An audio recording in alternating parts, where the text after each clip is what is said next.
Cities are hubs of activity, not only of people, but also of processes, information, infrastructure, and resources, all of which are interconnected. Cities are complex, adaptive systems that are constantly shifting and responding to influences from outside and within. A seemingly small intervention in one place might have consequences in completely different areas, many of them unexpected.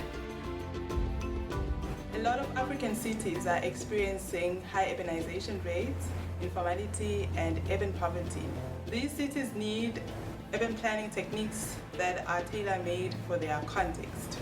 To find these, officials need space and time to reflect on the dynamics and intricacies of the challenges. So reflection, although it sometimes seems to take a lot of time away from doing your day-to-day job, we find actually has a multiplier effect and allows more efficiencies in terms of the work that city stakeholders do. We've been working with African cities for many years, trying to mainstream information into planning and development processes. However, this is a very complex space. There's growing evidence that producing that information and then searching for entry points to embed that information is not enough to actually facilitate on-the-ground change, especially when considering the nuances around decision-making, finances, and power dynamics. What really is needed is a change in decision-making and planning, that change that incorporates reflection, learning, and knowledge construction. So this is how Reflecting Cities was born. City officials really do have the answers within them. We just need to provide the spaces for them to reflect and dig up those answers that are inside of them.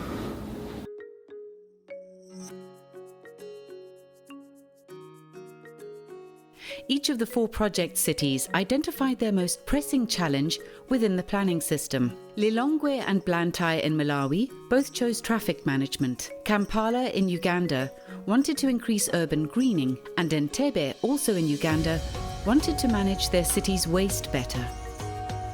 The project unfolded through a series of engagements. City-to-city exchanges brought the 4 cities together to share their experiences, while local dialogues provided the chance to really grapple with the individual challenges and unpack them with people who actually have the power to take these learnings forward.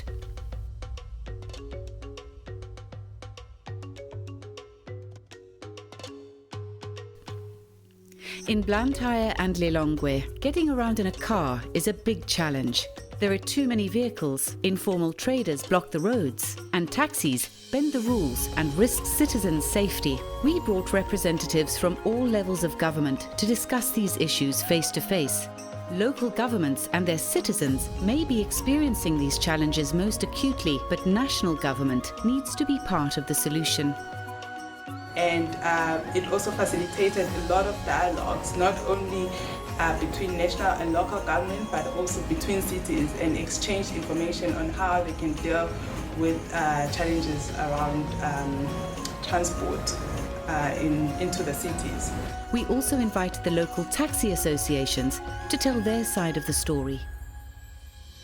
And what transpired during the dialogue is that most of the stakeholders have never been invited to talk to local government about the challenges that they face, and yet local government is trying to enforce how they work in the cities and find them very problematic. One particular tension point was that informal traders are narrowing the streets and causing more congestion, yet they boost the local economy. The participants realize that they've been planning cities for cars, ignoring the need of the majority of citizens who don't own vehicles. As part of resolving this challenge was to look at techniques that can be used by the officials to design cities for people and not for cars.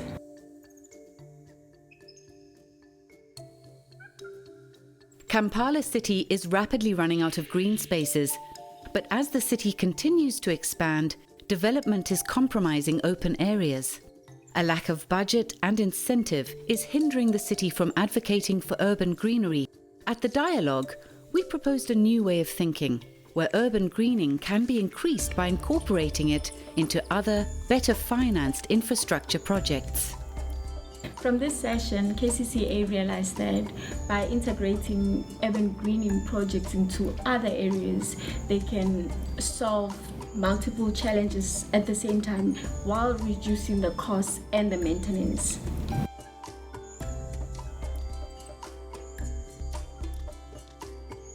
Entebbe currently spends 30% of its budget on waste management, removing the waste from the city's streets. But they're challenged by what to do with it. Breaking the mold of the typical city dialogue, the group took a field trip to Entebbe's waste dump site. Officials were able to walk amongst everything the city discarded and engage with the waste collectors that spend their days trying to manage this overflow of rejected materials. They could see the challenge from a different perspective and start thinking about new ways to address it. The interesting thing that emerged from most of our engagements was that people still think of their problems as separate and that they must be tackled by the specific department. And so the value of bringing different people from different departments across the city, for example, bringing someone who thinks about traffic into a space with someone who's thinking about water and drainage and sanitation, is that they can note the different opportunities in their own departments and offer connections that weren't available before.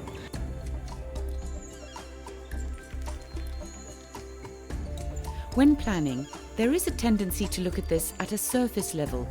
However, it's becoming clear that you need time to think through and dive more deeply into the problem.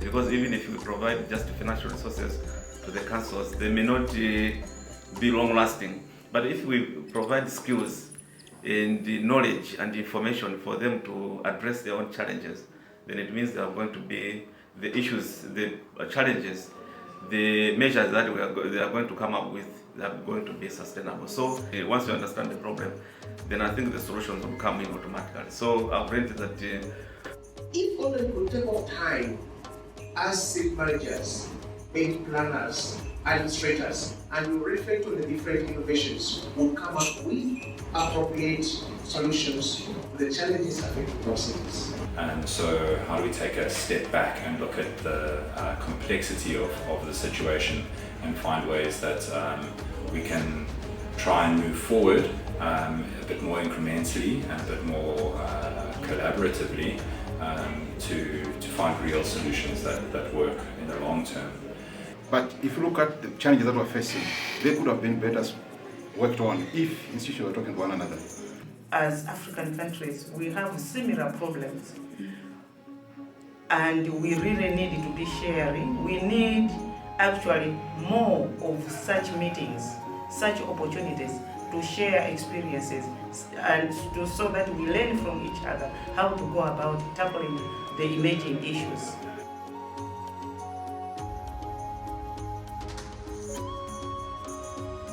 The engagements may have come to an end, but that isn't the end of the project. We strongly recommend that this new thinking becomes the norm. How do we ensure that local governments are creating space for reflection and having time for deep thinking about their challenges? Most importantly, how they articulate their challenges. Taking the time to question, what are the practices that I keep doing and expecting different outcomes that aren't actually working? Am I approaching the problem from the right perspective? And so reflection is a process tool that we're encouraging, similar to storytelling, similar to systems mapping, to try and allow people to re-articulate their challenge, especially in relation to other ones. Acting is a journey, and reflection is part of that journey. It is the fuel you need. It is not going to give you the full-blown answer, but it is the base to act in the right way. And so if learning and reflection is built into city operation, then sustainable and well-tailored solutions are much more feasible. The time to act is now. We just need to act right, and reflection is absolutely critical for this.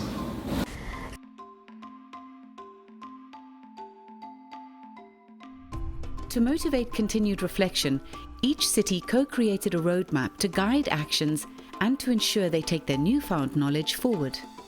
The local government associations are there to support them on their journeys. We had to come up with roadmaps that provided a level of commitment by the participants on things they had clearly picked up and were committed to follow through when it comes to implementation. MAGA will continue to support the two councils to address the challenge of traffic flow or traffic management. As a funder, I've gained a lot of valuable learnings from the reflection spaces provided. For example, running thorough consultations with diverse actors, keeping a close dialogue between project partners, and last but not least, by practicing adaptive project management. We will definitely continue supporting partners using this approach when working with cities in the future.